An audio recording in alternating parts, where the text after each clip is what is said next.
Amis colombophiles, j'espère que vous allez bien. C'est Joe. Petite vidéo pour parler un petit peu du coryza. Et pour éviter justement d'avoir du coryza dans vos colombiers. Alors comme vous pouvez le voir, j'ai ajouté des moustiquaires au niveau de mes volières. Alors dans toutes mes volières maintenant, elles sont munies de moustiquaires. Voilà. Alors pourquoi? Pour éviter justement les courants d'air, et ces moustiquaires vont permettre de couper le froid et d'éviter d'avoir de l'air vicié au niveau des installations. Un colombier, il doit être sec, aéré, bien ventilé, mais il n'y a pas besoin d'avoir de courant d'air, et surtout pas, il faut absolument pas de courant d'air. Donc moi justement je fais cette vidéo, pourquoi? Parce que j'ai eu des petits soucis de coryza, et plus particulièrement du coryza sec, pas du coryza humide comme j'ai pu l'expliquer dans une des dernières vidéos que j'ai faites il n'y a pas si longtemps que ça. Donc quand on a justement ce type de coryza sec où on a des pigeons qui chiquent, ce qu'on appelle des éternuements, on va se rendre compte souvent le soir en particulier. Tu viens devant, tu rentres dans tes installations et puis tu écoutes. Tu as l'impression d'avoir un orchestre symphonique. Tu as pas mal de pigeons qui chiquent et qui se répondent les uns aux autres. Alors, si c'est des adultes, je te conseille absolument pas de traiter les adultes. Laisse-les se démerder, laisse le système immunitaire se durcir. Si c'est des adultes, il faut que leur système immunitaire il se durcisse, et il n'y a pas nécessité de traiter des adultes qui chiquent. Voilà, si c'est que des chiques, il n'y a pas besoin de faire de traitement. Laisse-les se reposer. C'est une période de repos l'hiver. L'automne et l'hiver, c'est une période de repos. C'est une période justement où on est en plus à la fin de la mue. Moi, les plus vieux ont élevé, on va dire août, septembre, là, ils étaient encore en train d'élever un jeune. Donc, on voit que la mue, elle n'est pas terminée, en tout cas chez eux, chez les pigeons adultes. D'accord? Donc, ça chique un petit peu. Par contre, je les laisse tranquilles. Deuxième cas de figure, si tu as des, des pigeons que tu souhaites entraîner parce qu'il fait beau en automne et en hiver, et que tu n'as pas joué par exemple cette saison colombophile, sur une année par exemple, tu ne les as pas joués, tu souhaites les entraîner pour qu'ils aient un maximum d'expérience. Alors ce que je te conseille, c'est de traiter avec de la doxycycline. Tu traites avec de la doxycycline. La doxycycline, elle va beaucoup plus agir sur les voies respiratoires. C'est des traitements en général de 5 jours.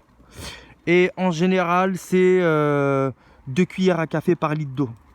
Voilà, c'est 2 cuillères à café par litre d'eau. Tu peux aussi traiter avec de l'amoxicilline. Par contre, l'amoxicilline, elle va agir plus sur un traitement de façon générale. On va utiliser l'amoxicilline, nous souvent, par exemple, si on fait un traitement avant les accouplements des reproducteurs. Je vais utiliser de l'amoxicilline, ou on peut utiliser aussi du Bactrim, mais l'amoxicilline c'est pas mal. Une semaine d'amoxicilline avant les accouplements, c'est pour traiter aussi éventuellement en préventif la salmonelle. D'accord? Donc comme je l'ai expliqué au niveau de la salmonelle, les symptômes de la salmonelle, c'est des cas de boiterie, des cas d'œufs noirs, des cas d'ailes pendantes et des cas d'espèces de boules avec du pus et du sang au niveau de l'avant de l'aile. On le voit, c'est au-dessus de l'aile, on ne peut pas le louper. Ça, c'est les symptômes de la salmonelle. Donc, tu peux traiter avec de l'amoxicilline. Il n'y a pas de souci. Maintenant, moi, comme je vais entraîner donc les pigeons de 2018, j'utilise du Soludox. Voilà, tu peux commander le Soludox sur internet, où tu vas voir ton vétérinaire et tu fais ton traitement avec le Soludox, ou éventuellement Biotornis aussi. C'est le laboratoire Orni qui fait ça. Les deux sont pas mal. Et ou il y en a un aussi qui est pas mal, c'est Orni Spécial de Belgica de Weert. Alors celui-là, il est vraiment très très spécial en cas de... Si il y a des problèmes de coryza et d'ornithose, tu peux utiliser Orni Spécial. Voilà, donc là, c'est les trois en tout cas que moi je peux vous conseiller. Soludox, Biotornis du laboratoire Orni et Orni Spécial des laboratoires de Weert. Donc, tu traites 5 jours, 6 jours, 2 cuillères à café rasées par litre d'eau et tu laisses justement tes pigeons après avec une petite cure de vitamines pour les remettre correctement.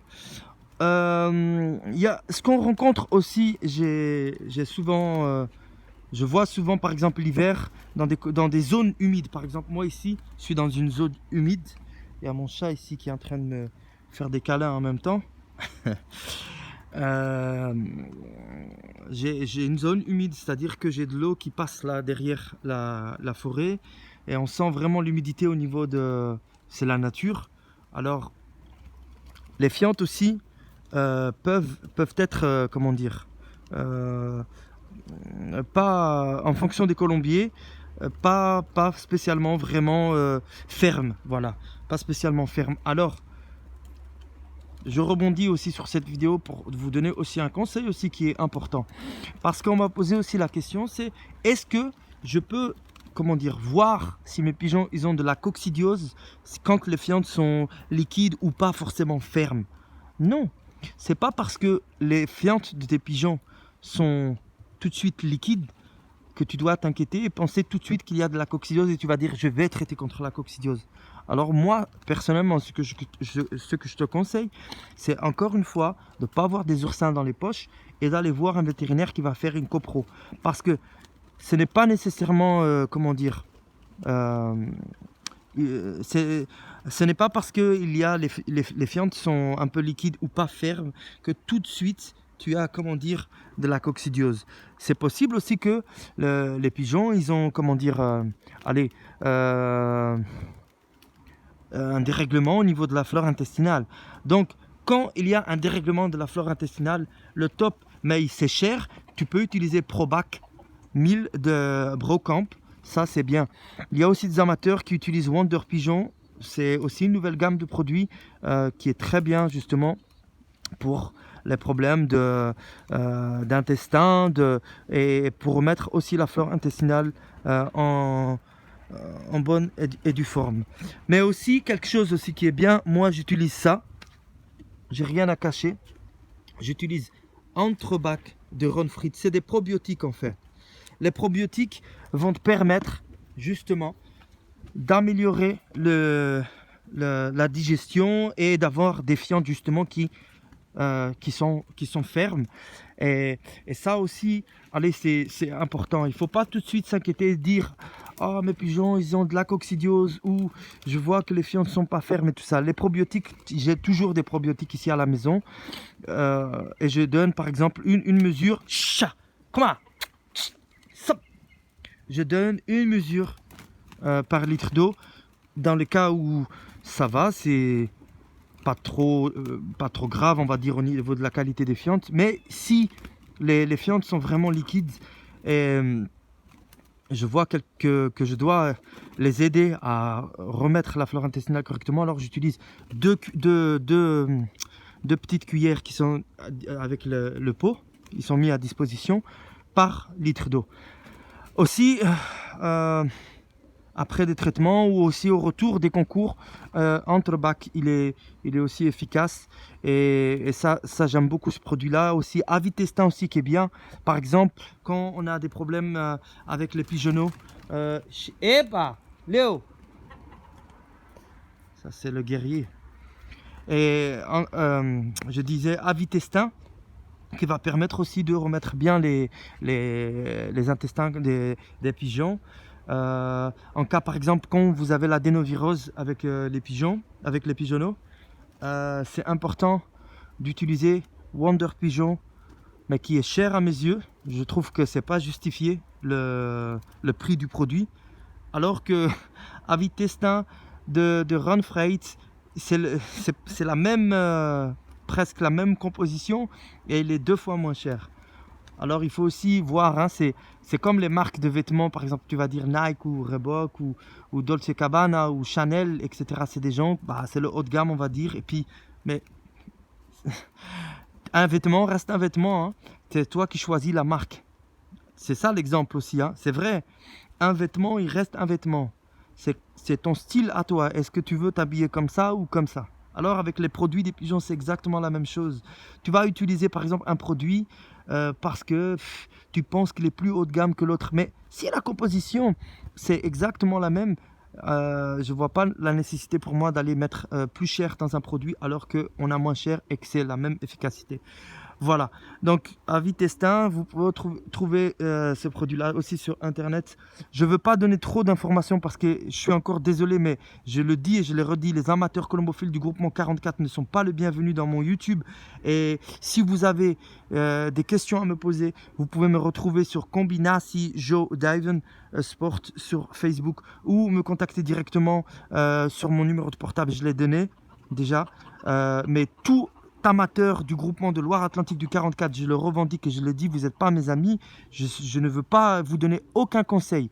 Voilà, je préfère, j'ai beaucoup plus d'amis qui sont à l'extérieur de mon groupement parce que, pourquoi je dis ça? Parce que la colombophilie est censée être un sport où il y a de l'entraide. La colombophilie est censée être un sport où tout le monde est main dans la main. La colombophilie est censée être un sport où on doit se soutenir les uns les autres et il ne doit pas y avoir normalement de jalousie dans ce sport. Il ne doit pas y avoir autant de méchanceté dans ce sport. Les gens normalement doivent aider les jeunes colombophiles et je ne comprends pas pourquoi. Ça vient des vieux, hein. Ça vient des personnes âgées, des amateurs colombophiles qui ont quand même 40 ans d'expérience dans la colombophilie. Je ne comprends pas pourquoi on doit... ils ont ce comportement de jalousie, de ne pas aider les jeunes colombophiles et tout. Et que quelqu'un me dise le contraire, qu'ils viennent me voir directement et qu'ils viennent se confronter à moi pour dire éventuellement que je dis des conneries. Parce que je sais que moi, c'est ce que je ressens et c'est la vérité. Je n'ai pas vu un seul amateur ici dans ce groupement aider les jeunes colombophiles ou avoir cet esprit sportif. Voilà. Et c'est ce qui manque en tout cas dans le groupement 44 de la Loire-Atlantique. Et ça, je le dis, c'est pas une, comment dire, c'est pas une insulte, c'est un sentiment et on peut pas me le retirer et j'ai le droit de le dire. Voilà, que ça plaise ou non, parce que si vous étiez des gens corrects et des gens bien, des gens qui sont avec vraiment cet esprit sportif que moi j'attends, ne serait-ce que féliciter par exemple un amateur qui gagne une course, même ça vous n'êtes pas capable. Donc vous venez ici sur YouTube parce que vous, comme j'ai dit la dernière fois, vous allez, vous regardez, vous tapez mon nom sur internet, Combinasi Joe, et vous êtes orienté directement sur ma page YouTube et vous regardez, vous exploitez les amateurs du 56 et du 44. Mais je n'ai rien contre les amateurs du 56 parce que ce sont de très bons amateurs colombophiles. Je ne les connais pas, j'ai pas assez de recul pour me permettre de dire quoi que ce soit sur ces gens-là. Je sais que c'est des bons colombophiles, ils ont intégré notre groupement. Moi, ces gens-là, je suis pas contre qu'ils jouent avec moi. C'est des bons colombophiles. Au contraire, c'est bien quand il y a plus de pigeons et qu'il y a de la concurrence. J'adore le challenge et que le meilleur gagne. Mais les amateurs du 44, s'il vous plaît, ne venez pas voir ce qui se passe dans mon YouTube. Je n'ai pas de conseils, en tout cas, personnellement, pour vous. Donc, c'est pour ça que je ne rentre pas trop dans les détails de certains conseils, parce que si vous avez vraiment besoin que je rentre dans les détails, alors n'hésitez pas. Et je pense que déjà, j'en dis déjà beaucoup pour ces gens-là, que je mets complètement à part. Et les autres, alors vous savez où me trouver, n'hésitez pas à venir me retrouver sur Facebook ou vous me contactez sur mon numéro de téléphone. Voilà, c'est une petite vidéo comme ça, donc n'hésitez pas aussi à améliorer vos installations par le biais de moustiquaires pour couper le vent, par le biais de moustiquaires justement pour éviter les courants d'air, voilà, pas d'air vicié, ça c'est important pour éviter justement les tiques et surtout nettoyer correctement vos installations le plus souvent possible parce que une des causes du coryza, c'est la surpopulation, c'est-à-dire beaucoup de pigeons dans des installations par rapport au mètre carré, la superficie du colombier, et où les problèmes d'hygiène. Alors ça, c'est aussi terrible. Tu dois pas, comment dire, on doit pas sentir l'acidité des fientes qui remonte dans un colombier. Quand tu rentres et que ça sent vraiment l'acidité des fientes, surtout avec la période humide actuelle, si tu n'as pas, comment dire, des belles fientes et puis que tu vois que ça sent, alors diminue le nombre de pigeons que tu as dans tes installations, déjà une, et deux, nettoie le plus souvent. Si tu as beaucoup de pigeons, nettoie le plus souvent. Chut, Léo, et comment, viens ici, viens ici, t'es pas gentil. Chut. Petite interruption, le lion de la jungle qui attaque les poules. Donc, un conseil aussi que je donne aux colombophiles, c'est fais en fonction de tes moyens. Ne va pas chercher à acheter des pigeons trop chers ou essayer d'avoir 100 pigeons si tu n'es pas capable d'assumer derrière financièrement. Et aussi, surtout, d'assumer ta colonie au niveau de la médication, au niveau des compléments alimentaires, de la nourriture. C'est une passion qui coûte très cher, la colombophilie. Alors, c'est mieux de manager une petite équipe que tu vas pouvoir gérer financièrement en fonction de ton temps, ton emploi du temps et ton argent, que d'aller chercher à être limite un professionnel alors que tu n'as pas le temps. Tu veux jouer avec 100 pigeons ou 150, tes installations sont pleines. Tu ne joues même pas ces pigeons, déjà. Quand je vois, par exemple, je vais chez des amateurs, ils ont plus de 100 pigeons chez eux. Et au final, quand il arrive la saison des concours, ils jouent 10, 15, voire 30 pigeons maximum. Pourquoi? Pourquoi tu élèves autant de pigeons pour ne pas les jouer? Qu'est-ce que c'est Il est où le problème? Tu as un problème, alors il faut que tu règles ce problème. Si tu as autant de pigeons, tu dois les jouer. Et si tu penses au prix, et que tu dis, oui, mais c'est le prix des logements. Alors, n'aie pas autant de pigeons dans tes installations si c'est déjà un frein financier. Voilà, ça c'est déjà aussi un problème que tu dois régler avec toi-même. Mais fais vraiment en fonction de ton emploi du temps, en fonction de tes finances, et manage correctement ton équipe. Moi je vois, hein, je vous jure, je dois avoir presque dans ces installations que vous voyez ici là, si c'est pas 200 pigeons, allez. Mais si je n'étais pas à nettoyer très souvent et à être presque tout le temps avec mes pigeons, je suis sûr que j'aurais des problèmes de maladies qui se développent. Alors que si tu laisses 7, 10 pigeons ou 15 pigeons maximum par compartiment, où tu as des caillebotis et tu es là et tu penses à l'hygiène, et tu n'as pas de problème. C'est vrai, mais c'est comme l'être humain. Si tu nous mets dans une salle avec, on est beaucoup, tu as plus de risque de contamination avec les microbes, les bactéries, tout ça. Les pigeons, c'est pareil. Alors, il ne faut pas traiter tes pigeons comme toi, tu n'aimerais pas qu'on te traite. Il ne faut pas les traiter différemment de toi, plutôt. Voilà. Si je ne m'exprime pas bien, il faut que tu traites tes pigeons comme toi, tu aimes être traité. Tu dors bien, tu es bien couvert le soir pour dormir, tu manges bien, tu bois bien et tu as ton confort, tu respires, tu vois. Tu n'aimes pas le stress, tu aimes bien le sport, tu aimes bien, ou je sais pas, la pêche. Mais les pigeons, je t'assure que ici, ils ont à boire comme il faut, à manger comme il faut, et qui vivent dans une hygiène irréprochable. Tu n'auras pas de problème, ils vont élever correctement, ils vont te donner des bons jeunes, et puis toi aussi, tu vas briller aussi au niveau des concours. Mais c'est sûr que si tu n'as pas la capacité financière, le temps et tout ça, alors laisse tomber. Voilà, donc ça c'est autre chose. Et j'espère en tout cas que les vidéos que je vous propose vous permettent de vous améliorer. Peut-être que vous apprenez aussi des choses que vous ne connaissiez pas. Si vous apprenez, tant mieux. Et si vous connaissez déjà, ou si vous savez plus que moi, on va dire, partagez aussi. Parce que la dernière fois, et je vais terminer sur ça, il y a un amateur qui m'a dit... Un amateur qui est champion. On le voit souvent dans les classements des championnats de France. Mais c'est bien d'être champion, mon ami. Sur le papier, tu es champion de France. Ou tu es dans le classement des champions de France. Ça, c'est super. Mais si tu gardes tout en toi et que tu ne partages pas ton savoir, pour moi, tu n'es pas un champion. Et c'est facile d'aller critiquer les gens qui font des vidéos justement pour aider éventuellement des jeunes colombophiles ou même des gens qui peut-être ne savent pas ou parce qu'on n'a pas la science infuse, d'aller rigoler ou de dire ah mais pourquoi tu ne le fais pas? Toi, tu es dans ton coin et on ne t'entend pas et tu es champion ou champion de je ne sais pas quoi, champion de rien du tout. Un vrai champion est quelqu'un qui partage. Tu dois aussi partager ce que tu sais. Si tu ne partages pas, tu fais partie des gens qui n'ont pas l'esprit sportif. Voilà, je termine cette vidéo sur ça et je vous dis à bientôt pour une nouvelle vidéo. N'hésitez pas, en tout cas, si vous avez la moindre question, on peut débattre. Dans la limite du possible de mes compétences à moi, colombophile, je ne parle pas des compétences des autres, c'est toujours moi. Je n'ai pas comment dire, de papier ou de lettres, ou je ne suis pas en train d'apprendre des textes par cœur, non, c'est du vécu. Donc voilà, n'hésitez pas si vous avez des questions. On peut débattre de ça justement sur des vidéos et ça permettra